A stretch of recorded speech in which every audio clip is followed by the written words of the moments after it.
Hello everyone, আজকে আমি money plant দিয়ে আমার ব্যালকনির একটা কর্নার সাজাবো। তার সাথে শেয়ার করব জলে মানি প্ল্যান্ট রাখলে কিভাবে তার যত্ন নিতে হয়। তো চলুন দেরি না করে শুরু করা যাক। তো মানি প্ল্যান্টটা রাখার জন্য আমি কোকাকোলার এরকম 2টা বোতল নিয়ে নিয়েছি, কাঁচের বোতল। মানি প্ল্যান্ট যে কোনো কাঁচের পাত্রে বা সিরামিকের পাত্রে রাখলে দেখতে বেশি সুন্দর লাগে। তো আমি ওই 2টা পাত্র নিয়ে নিয়েছি। আর তার সাথে এখন চলুন মানি প্ল্যান্টের গাছ থেকে কিছু লতা কেটে নিই। এটা দেখতে পাচ্ছেন আমার প্রচুর মানি প্ল্যান্ট গ্রো করেছে। এটা আমি আজকে ছেটে ফেলেই দিতাম, তো চিন্তা করলাম কেন ফেলে না দিয়ে একটা কর্নার সাজানো যাক। মানি প্ল্যান্টের সবচেয়ে বড় বা লম্বা হওয়া যেই ঝাঁকড়া লতাগুলো সেখান থেকে আমি কেটে নিচ্ছি। আর লতা কাটার সময় খেয়াল রাখবেন যেই জায়গাতে বেশি পাতা থাকবে সেই জায়গাটা নিলে বেশি ভালো হয়, কারণ সৌন্দর্য তো পাতাতেই। তো আমি এখন মানি প্ল্যান্টের একটা ডাল নিয়ে নিয়েছি। আর যে কোনো ডাল কাটার আগে একটু খেয়াল রাখবেন এরকম নট যেন থাকে, তার নিচে আপনারা কাটবেন, কারণ এই নটটা যখন আমরা জলের মধ্যে ধরে রাখবো তখন এখান থেকে কিন্তু প্রচুর সাদা সাদা চারা বের হবে। আর এই চারাটাও কিন্তু দেখতে খুব সুন্দর লাগে কাঁচের বোতলের বাইরে থেকে। মানি প্ল্যান্ট মাটিতে লাগালে যতটা না যত্নের প্রয়োজন হয়, জলে লাগালে কিন্তু একটু বেশি যত্ন নিতে হয়, অর্থাৎ খেয়াল রাখতে হয় গাছের। যে কোনো ইনডোর প্ল্যান্টের মতো মানি প্ল্যান্টও জলে রাখলে সেই জল কিন্তু 3 থেকে 4 দিন অন্তর অন্তর পরিবর্তন করে দিতে হয়, নয়তো গাছের চারা পচে যায় সেই বাসি জলে থেকে। আর তার সাথে কিন্তু গাছের গ্রোথও খুব একটা ভালো হয় না।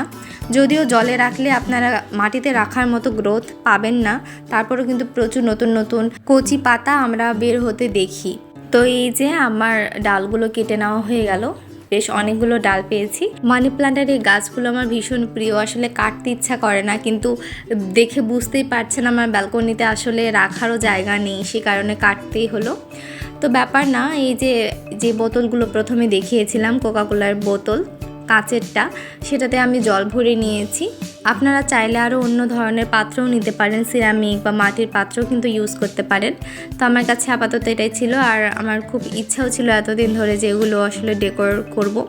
তো তারপর এই যেই পাশটাতে বেশি পাতা সেই পাশটা রেখে অন্য পাশটাতে কিন্তু নট রেখেছিলাম, যেটা ভিডিওর প্রথমেই বলেছি, সেই নটের অংশটা জলের মধ্যে ডুবিয়ে দিলাম। তো দেখতেই পাচ্ছেন শুধুমাত্র এই একটা ডাল ঢুকানোর কারণে এই কাঁচের এই বোতলটার লুকটাই কিন্তু চেঞ্জ হয়ে গেল। আর এটা যখন আমি ব্যালকনিতে রাখবো তখন আরও যে কত সুন্দর লাগবে সেটাই আসলে চিন্তা করছি। তো সেমভাবে আরেকটা ডাল আমি নিয়েছি। আসলে ডালগুলো এমনভাবে বাছাই করেছি যেগুলোতে বেশি পাতা আছে, যে পাশে বেশি পাতা নেই সেই ডালগুলো দিলে কিন্তু খুব একটা বেশি ভালো লাগবে না। তো যেই পাশটাতে বেশি ডাল এবং পাতা আছে সেই পাশটাই আমি বেছে কেটে নিয়েছি। তো এই যে দেখতে পাচ্ছেন কি সুন্দর লাগছে। আসলে মানি প্ল্যান্ট গাছটা আমার এত বেশি প্রিয়, যেখানেই রাখি যেভাবেই রাখি না কেন আমার ভীষণ ভালো লাগে।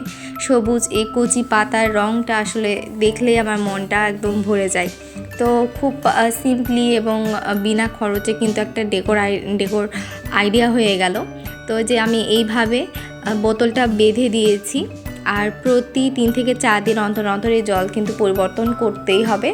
আর দেখতে পাচ্ছেন ব্যালকনিতে ঢোকার সঙ্গে সঙ্গে মনটা আসলে ভরে যাচ্ছে এই গাছের এরকম একটা লুক দেখে। তো আশা করি ভিডিওটা আপনাদের কাছে ভালো লেগেছে। পরবর্তীতে আর কোন বিষয়ের উপর আপনারা ভিডিও দেখতে চান সেটা কিন্তু কমেন্ট করে জানাবেন। আর যদি ভালো লেগে থাকে ভিডিওটি তাহলে কিন্তু লাইক এবং কমেন্ট করতে ভুলবেন না। আর আপনারা আর কে কীভাবে ডেকোর করেন এই মানি প্ল্যান্ট দিয়ে আমাকে কিন্তু কমেন্টে জানাতে পারেন, আমিও সেভাবে ডেকোর করার চেষ্টা করব। নতুন কিছু শিখতেও আসলে ভালো লাগে। তো ধন্যবাদ সবাইকে, সবাই ভালো থাকুন, সুস্থ থাকুন, দেখা হবে পরবর্তী।